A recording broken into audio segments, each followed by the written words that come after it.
भोपाल क्षेत्रीय परिवहन कार्यालय का एक और कारनामा सामने आया। कोरोना काल में तकरीबन 300 टाटा मैजिक अधिकृत की गई थी लोगों को जरूरी सामग्री वितरण करने के लिए, जिसमें मैजिक संचालकों ने अपनी वाहन सेवा कार्य में लगानी थी, जिसका भुगतान उनको शासन द्वारा किया जाना था। लेकिन परिवहन विभाग के आरटीओ संजय तिवारी ने काली कमाई करने के लिए टाटा मैजिक मालिक को मिलने वाली राशि का भुगतान अपने दलाल गनी खान के अकाउंट में करवा दिया। ये कहना है मैजिक संचालकों का, जबकि मैजिक चालकों का कहना है कि नियम अनुसार रजिस्टर्ड मोटर मालिकों के अकाउंट में भुगतान किया जाना था। आज मैजिक संचालकों का परिवार भुखमरी के कारण कई मुसीबतें झेल रहा है। वहीं इस मामले में मैजिक चालकों ने भोपाल क्राइम ब्रांच में भी परिवहन विभाग के अधिकारी और दलाल के खिलाफ धोखाधड़ी करने का शिकायती आवेदन दिया, पर वहां से भी उनको निराशा हाथ लगी। इस कारण कभी मंत्री विश्वास सारंग के बंगले तो कभी विधायक कृष्णा गौर के बंगले के चक्कर काट रहे। जब इस मामले की पोल खुलने लगी तो आरटीओ ने अपनी चालाकी दिखाते हुए गनी के अकाउंट में किए हुए भुगतान को शासन को आधा पैसा वापस कर दिया। वहीं गनी द्वारा कुछ कमीशन लेकर मैजिक चालकों को आधा अधूरा भुगतान भी किया। मैजिक चालकों ने विधायक कृष्णा गौर गोविंदपुरा विधानसभा से मांग की है कि दोषियों पर कानूनी कार्रवाई की जाए और मैजिक चालकों का भुगतान शीघ्र कराया जाए। विधायक कृष्णा गौर ने मैजिक चालकों को आश्वासन दिया है कि जल्द उनकी समस्याओं का निराकरण किया जाएगा और आरटीओ के विरुद्ध जांच कर सख्त कार्रवाई की जाएगी, ताकि परिवहन कार्यालय भोपाल में भ्रष्टाचार जड़ से मिटाया जा सके। देखना यह है कि क्या मंत्री और विधायकों का असर परिवहन अधिकारियों पर पड़ता है या फिर और मामलों की तरह इस भ्रष्टाचार को भी किसी गुमनाम कोने में धकेल दिया जाएगा, क्योंकि रिश्वतखोरी और भ्रष्टाचार के मामले में परिवहन भोपाल के अधिकारियों की चमड़ी मोटी हो चुकी है और परिवहन विभाग के अधिकारी अवैध वसूली और रिश्वतखोरी के मामले में सक्रिय नजर आते हैं। हालांकि इस मामले की सरकार को पूरी जानकारी है, लेकिन दोषियों पर कार्रवाई करने में उनकी भी कोई रुचि नजर नहीं आती है।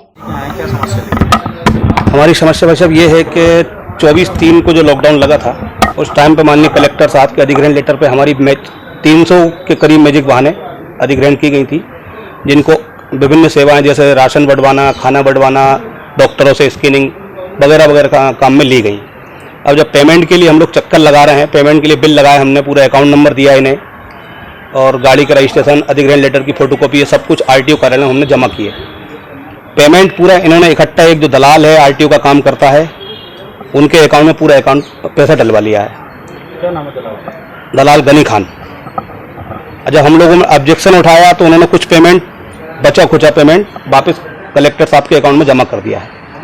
इसकी शिकायत हमने क्राइम ब्रांच माननीय कलेक्टर साहब, माननीय डीआईजी इरशाद वली साहब के यहाँ भी की है, जिसका अभी तक कोई उचित भी कोई भी कार्रवाई नहीं हुई है। 35-36 लोगों की क्राइम ब्रांच में बयान भी हो गए हैं, ना उस पर कोई एफआईआर हुई है। अभी परसों के रोज फिर हम कलेक्टर साहब से मिले थे तो कलेक्टर साहब ने बोले डाल रहे हैं पेमेंट, बजट आएगा। आज 5 महीने हो गए हैं, सारे मैजिक वाले भुखमरी की कगार पे हैं। ड्राइवर, कंडक्टर, मोटर मालिक दाने तक नहीं है खाने को। कल परसों भी पेपर में आया था, आपने देखा होगा, बिल्कुल भूखे मर रहे हैं, एक टाइम खाना खा के सो रहे हैं। ये सारी समस्याओं को लेकर हम माननीय विधायक कृष्णा दीदी को अवगत कराने आए हैं।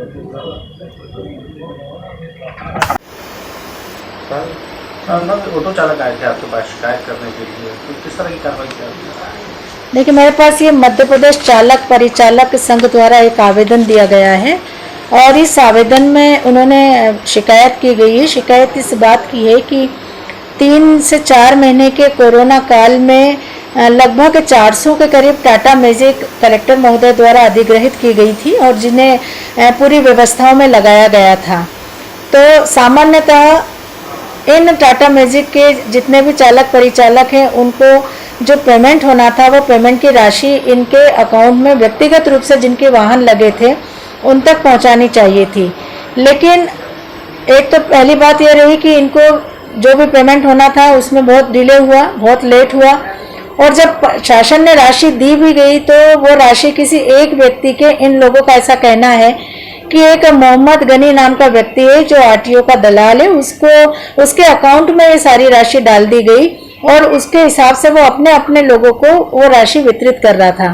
तो सबसे पहली गलती तो इस बात की है कि अगर टाटा मैजिक को अधिग्रहित किया गया था, 400 के करीब है, तो उनके अपने अपने अकाउंट नंबर और व्यक्तिगत उनका पूरा डाटा दिया होगा। तो शासन को उनके व्यक्तिगत खातों में उनके हिसाब से जितना उन्होंने गाड़ी चली है उसका डाटा जमा किया होगा, उसके अनुसार उनको राशि आवंटित करनी थी।